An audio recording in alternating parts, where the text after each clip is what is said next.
Plus de 120 chefs d'État, premiers ministres et ministres sont attendus aujourd'hui à New York pour l'Assemblée générale de l'ONU. Au centre des discussions cette année, la guerre civile en Syrie, la situation au nord du Mali et les ambitions nucléaires de l'Iran.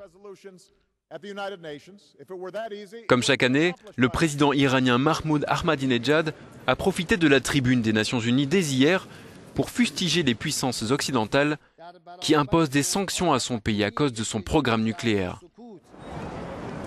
Une cinquantaine de manifestants ont protesté à New York, qualifiant l'Iran de plus grand parrain au monde du terrorisme. Hier, l'émissaire de l'ONU pour la Syrie, Lakhdar Brahimi, a qualifié la situation d'extrêmement grave à Damas. L'Allemagne exige l'application du plan Annan. La feuille de route en 6 points de l'ONU ne doit pas être vidée de sa substance, d'autant plus qu'il n'y a pas de meilleure alternative. Je suis frustré, comme vous, par cette situation. Mais encore une fois, quelle est l'alternative? Il faut éviter que ce conflit en Syrie ne mette le feu à d'autres pays, les uns après les autres.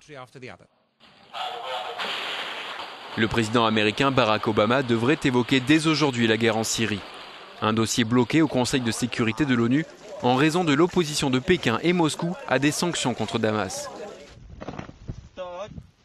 Le président français François Hollande devrait quant à lui aborder la situation au Mali. Il pourrait appeler les Nations Unies à soutenir le déploiement d'une force africaine pour combattre les islamistes armés qui tiennent le nord du pays.